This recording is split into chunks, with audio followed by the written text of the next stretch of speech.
Thursday की रात, नहीं तो मिडनाइट फ्राइडे मॉर्निंग, मिडनाइट से लेके फ्राइडे मॉर्निंग यूदस आया। और हमने कल देखा कि तकरीबन रात के 12 बजे यूदस आता है और यीशु मसीह को धोखा देता है। चुंबन देने के बाद यीशु मसीह को पकड़ लिया जाता है और वहाँ से यीशु को अरेस्ट कर सेनहेड्रिन में ले जाया जाता है। यहूदी लोग जहाँ पे आराधना करते थे, जहाँ पे उनका कोर्ट मिलता था, उस जगह पे यीशु मसीह को वो पकड़ कर ले जाते। यीशु मसीह के हाथ बंधे होते हैं, यहूदी गार्ड्स उन्हें पकड़ कर ले जाते हैं। बात फैल जाती है तकरीबन रात को 12 बजे से लेके सुबह के 4 बजे के बीच में। धीरे धीरे करके लोगों को पता लगने लगता है कि यीशु को पकड़ लिया गया है। भीड़ इधर उधर इकट्ठा होना शुरू हो जाता है, क्योंकि अगला दिन पैसहा का दिन था, तो कई लोग सोए भी नहीं थे। तो उनको खबर मिलती है कि यीशु को पकड़ लिया गया, लेकिन किसी में इतना दम नहीं था। शिष्य लोग भाग गए थे, कुछ शिष्य लोग दूर आकर खड़े हुए थे। सब लोग डरे हुए थे कि क्या होने वाला है। जिसके साथ वो 3.5 साल घूमे, उसको फाइनली पकड़ लिया गया है। उसके चार्जेस क्या है किसी को पता नहीं है। 4 बजे के अंदर अंदर सेनहेड्रिन में यीशु को डाल दिया गया। जितने भी सेनहेड्रिन के 72 लोग थे, 72 फैरिसीज और सादुसीज थे, वो लोग सब वहाँ पे आए। आमीन। और वो लोग वहाँ पे आए और उन्होंने निर्णय लिया कि देखेंगे कि इसके ऊपर क्या चार्जेस है।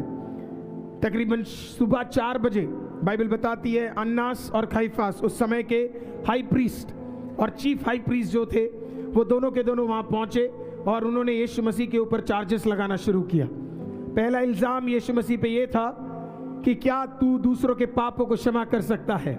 यीशु ने कहा मैं यस, दूसरों के पापों को क्षमा कर सकता हूँ। आमीन। वो पहला चार्ज था यीशु मसीह के ऊपर कि कैसे एक मनुष्य एक व्यक्ति के पापों को क्षमा कर सकता है। मैं आपको बताता हूँ एक चीज, जब भी दुनिया में सच्ची आराधना शुरू होगी, जिनके अंदर पवित्र आत्मा नहीं है उन्हें उस आराधना से हमेशा दिक्कत रहेगा।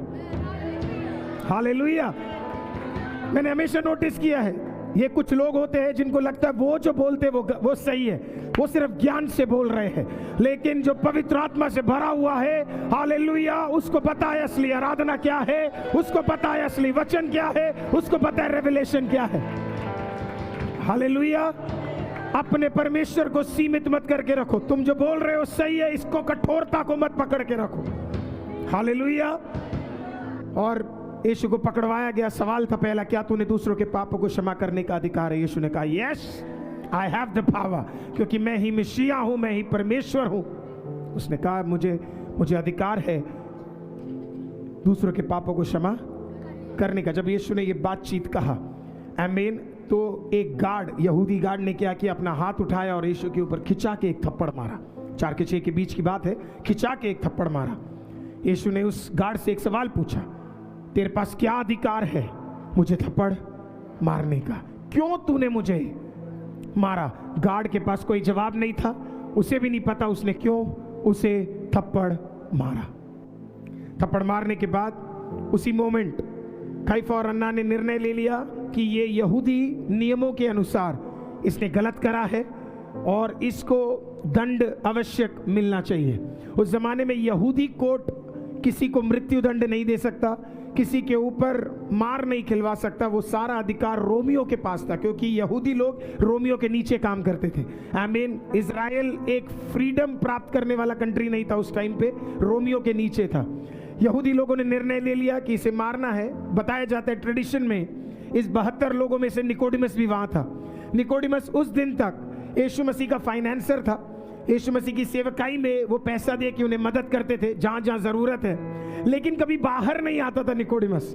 इसके लिए नहीं आता था क्योंकि उसे डर था, अगर मैं बाहर आ गया तो मुझे धर्म के मंदिर से निकाल दिया जाएगा, धर्म के पदवी को हटा दिया जाएगा, आमीन, लोग मेरे को ठुकरा देंगे, जो टाइटल मेरे पास है वो टाइटल हट जाएगा। इसके लिए वो डरा हुआ था। लेकिन बताया जाता है उस दिन जिस दिन यीशु को थप्पड़ मारा गया, उस समय जब यीशु के ऊपर गलत इल्जाम लगाए गए, निकोडिमस और कई और सादुसियों को समझ आ गया, आमीन, ये गलत हो रहा है। और कहा जाता है कि उस दिन उस सुबह निकोडिमस के जीवन में एक परिवर्तन होता है और उस दिन वो यीशु को पब्लिकली अंगीकार करने के लिए तैयार होता है। इसी 4 के 6 के बीच में एक और घटना होती है। परमेश्वर ने एक दिन पहले पतरस से पूछा 3 बार क्या तू पतरस मुझसे प्यार करता है, प्यार करता है, प्यार करता है? पतरस ने पहली बार कहा हाँ करता हूं प्रभु, दूसरी बार कहा हाँ करता हूं प्रभु, तीसरी बार कहा प्रभु आप जानते हो कि मैं आपसे प्रेम करता हूं कि नहीं करता। परमेश्वर ने इस प्रकार से, प्रभु यीशु मसीह ने इस प्रकार से कहा, पतरस अगले सुबह आमीन मुर्गी आमीन बांग लगाने से पहले तू मुझे कितनी बार ठुकराएगा? 3 बार ठुकराएगा। यीशु के इनर सर्कल के सारे लोग भाग गए थे। पतरस सनहेड्रिन के दूर खड़ा हुआ था, देख रहा था यीशु के साथ क्या हो रहा है। एक औरत आई आमीन, उसने पूछा क्या तू वही नहीं जो इस नाजरत यीशु के साथ घूमता था? उसने ठुकरा दिया। एक और बार पूछा, उसने ठुकरा दिया। एक और बार पूछा, उसने ठुकरा दिया। ट्रेडिशंस बताती है जब 4 से 6 के बीच में आमीन जब ये ठुकरा रहा था, यीशु को फाइनली हाथों में बांध के पिलातुस के पास ले जाते वक्त आमीन अचानक मुर्गी बांग लगाती है और पतरस को याद आता है कि उसने अपने खुदा, अपने प्रभु जिसके साथ वो घूम रहा था, उसके साथ उसने धोखा कर दिया। बताया जाता है पतरस वही पश्चाताप करता है। उसे याद आता है जो प्रभु ने उसे एक दिन पहले बोला था कि तू मुझे ठुकरा देगा। मैं कुछ घमंडी लोगों से मिलता हूं मैं, और मैं घमंडी बोलूंगा उन्हें, अरे हम तो बढ़िया है, हम कभी यीशु को ठुकराएंगे नहीं, हम तो नहीं ठुकराएंगे। मैं आपको बोलता हूं ये सब बोलने वाली बात है, सब बोलने वाली बात है। पवित्र आत्मा अगर साथ नहीं है, हालेलुया, हम टिक नहीं पाएंगे। उसका बल हमारे साथ नहीं है, हम टिक नहीं पाएंगे। आमीन। Let us not be confident on our strength. कई लोग अपने बल पे कहते मैं सह लूंगा, मैं कर लूंगा। बोलना आसान है यार, आप संडे तो आराधना में मिस करते हो, क्या तंगी से हो गए आप। पहले बेसिक तो सही करना सीखो, फिर बड़ी बड़ी बातें करना। Hallelujah, hallelujah. मैं उन लोगों के बातों को ज्यादा सीरियस नहीं लेता जो बेसिक चीजें सही नहीं करते। हालेलुया। हम यीशु के लिए ये कर लेंगे, हम यीशु के लिए वो कर लेंगे, हम उसके लिए मर जाएंगे। अरे कुछ नहीं करने वाला। जब जी रहा था तब सही नहीं जिया तो मरते वक्त क्या जिएगा। हालेलुया। ये घमंड हटा देना कि तुम टिक पाओगे, ये घमंड हटा देना कि तुम टिक पाओगे। तेरा घमंड तेरा पवित्र आत्मा होना चाहिए। हालेलुया। परमेश्वर मैं टिक नहीं पाऊंगा, पर तू बल देना कि मैं टिक जाऊं। आपको क्या लगता है जब शिष्यों का सर काटा जा रहा था, जब शिष्यों को दीवारों से नीचे गिराया जा रहा था, इसी पतरस को बाद में आमीन क्रूस नीचे करके ऊपर खड़ा कर दिया, प्रेज द लॉर्ड, मार दिया जा रहा था। क्या पतरस अपने बल में था? नहीं था। क्या फर्क आया? पवित्र आत्मा। इसी के लिए जो कलीसिया पवित्र आत्मा में चलती है वो अंत तक टिकेगा, जो नहीं चलता है वो कभी नहीं टिकेगा। It is the power of the holy ghost. आमीन। यीशु मसीह ने कहा कुछ मत करना जब तक पवित्र आत्मा ना आए। मेरा मानना है पतरस ने उस दिन पश्चाताप किया, उसका दिल टूट गया कि उसने अपने प्रभु को 3 बार क्या कर दिया है। लेकिन मुझे एक चीज पसंद आया, उसको रिमोर्स हुआ लेकिन उसने रिपेंटेंस किया। उसको बुरा लगा लेकिन उसने पश्चाताप किया। यूदस को भी बुरा लग रहा था लेकिन उसने पश्चाताप नहीं किया। रिमोर्स करने से कोई, देखिए आपको अपने दोस्त से, आपके अपने दोस्त के लिए बुरा लग रहा है अलग बात है, जाके क्षमा मांगो, वो पश्चाताप है। हालेलुया, आमीन। कई लोगों को सिर्फ बुरा ही लगता है, मैंने बुरा किया। बुरा लगने से कोई फायदा नहीं है। आमीन। जाके उससे क्षमा मांगना है, तब जाके क्षमा मिलेगा पूरी तरीके से। पतरस से क्षमा मांग लिया। He said, Lord, I've done a mistake. मेरे से गलती हो गई। शर्म, वो रिमोर्स, इतना ज्यादा रिमोर्स हो गया होगा उसके अंदर, क्योंकि वो यीशु के 3 इनर सर्कल में रहने वाला व्यक्ति है। उसे कितना वो हो गया होगा, मैंने यीशु को 3 बार ठुकरा दिया है। 4 से 6 ये बात होने के बाद फाइनली यीशु मसीह को उस वहां के जो गवर्नर थे जिसका नाम पोंटियस पाइलेट था, आमीन। ग्रेको रोमन किताबों में पोंटियस पाइलेट के बारे में कई कहानियां हैं, सारा कुछ बताने का मौका मेरे पास नहीं है। पोंटियस पाइलेट उस जमाने के गवर्नर थे। गवर्नर के पास आमीन यीशु को लेकर जाया गया, यीशु को खड़ा कर दिया गया। अब देखना, पोंटियस पाइलेट की जो बीवी थी वो ड्रीम्स देखती थी, ड्रीम्स, आमीन, वो सपने देखती थी। उसको एक सपना एक रात पहले आता है कि तेरे पति के पास किसी को ले आया जाएगा और तुझे क्या करना है, उसे कुछ नहीं, करना है, छोड़ देना है। पत्नी आई और पत्नी ने पोंटियस पायलट को आके बोला, आमीन, वो एक जवान अच्छा हैंडसम व्यक्ति था, उसको आके बोला कि कोई आने वाला है, इसको मरने मत देना, तुम इसके ऊपर कोई दोष मत लगाना। पोंटियस पायलट ने उसकी बात को सुन लिया। क्यों सुना मैं आपको बताता हूं, क्योंकि ट्रेडिशंस बताती है इससे पहले भी उसकी बीवी ने ड्रीम्स देखे थे और वो ड्रीम्स पोंटियस पायलट के लिए सच हुए थे। तो इसके लिए इसके पति को पता लग गया कि कौन आ रहा है और क्या होने वाला है, और इसी वक्त यीशु को ले आया जाता है, जीसस ऑफ नाजरत। यीशु, नाजरत के यीशु को उधर ले आया जाता है। यहूदी लोग उसके ऊपर प्रेस करते हैं कि इसको दंड दिलाना है, इसको दंड दिलाना है, क्योंकि ये हमारे जितने भी नियम है उसका उल्लंघन यीशु मसीह ने किया है, जितने भी नियम है उसका उल्लंघन किया है करके। पोंटियस पायलट करे तो करे क्या। पोंटियस पायलट ने पहले देखा और इस प्रकार से पोंटियस पायलट ने बोला कि अचानक उसे याद आया कि मैं क्यों डिसीजन लूं, एक और व्यक्ति है जिसका नाम क्या है, हेरोद राजा।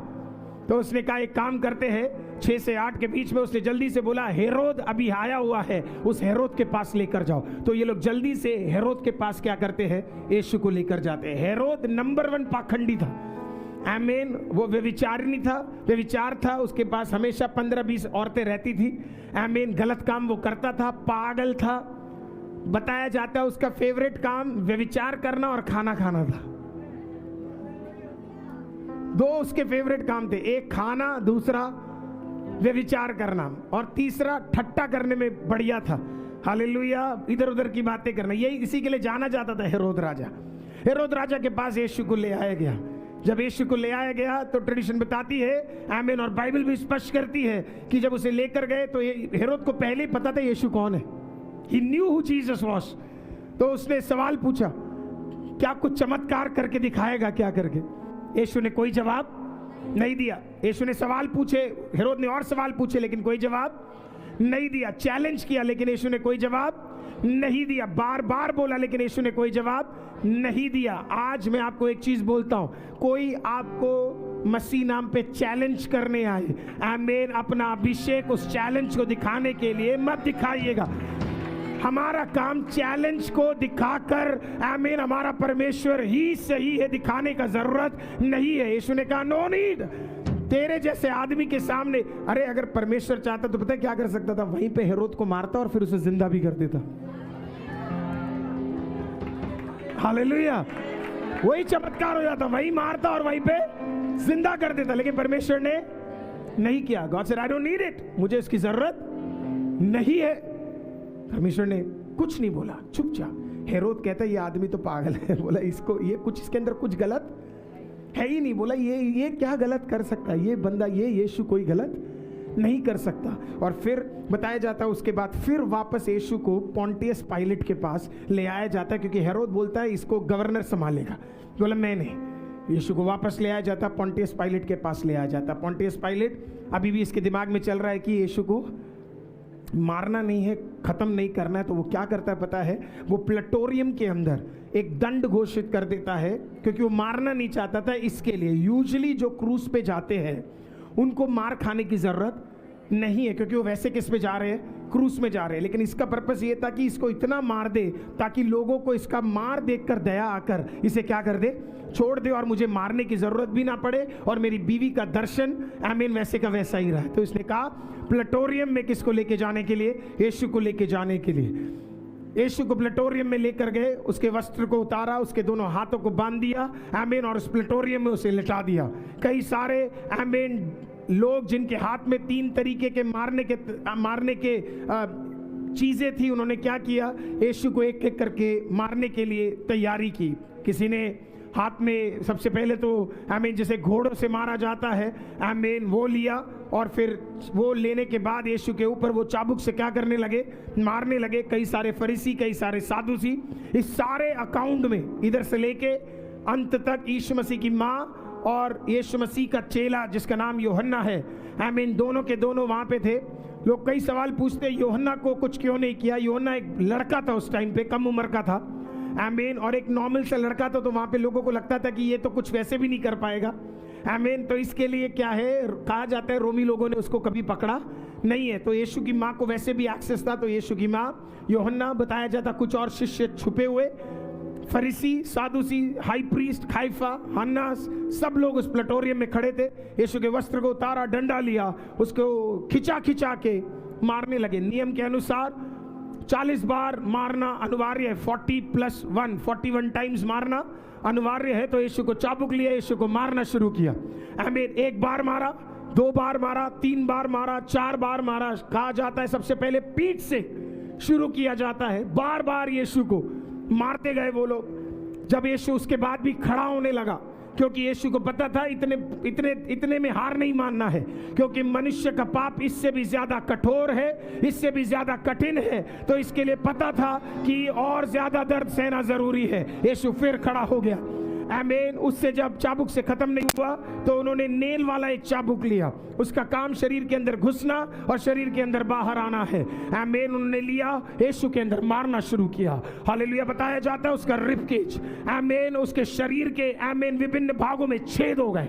हालेलुया। अंदर घुसता था, बाहर आता था, अंदर घुसता था, बाहर आता था, अंदर घुसता था, बाहर आता था, अंदर घुसता था, बाहर आता था। आमीन। कई सारे ग्रीक और रोमन किताबों में लिखा है इस प्रकार से।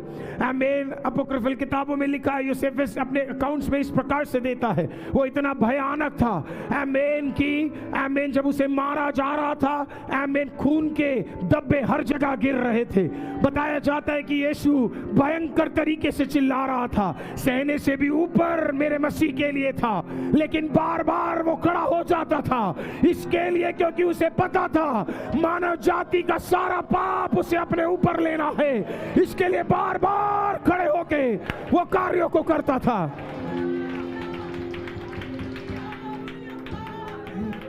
He went through all of that. Went through all of that. Hallelujah. तो मैंने लोगों को बोला, आपको पता है क्रिश्चियन चर्च का सबसे बड़ा प्रॉब्लम आज क्या है? आप मुझे सब सुनिएगा। चुगली, चुगली, चुगली। हालेलुया। अपने घरों के अंदर प्लीज अपने जुबानों को सही रूप से उपयोग करना सीखो। फालतू बातें लोगों के बारे में, चर्चों के बारे में बात करना बंद करो। तेरे लिए कोई मरा था, बात करना है उस खुदा के बारे में बात कर, बात करना है उस मसीह के बारे में बात कर, बात करना है अपने आप को ठीक करने के बारे में बात कर। हालेलुया, आमीन, हालेलुया।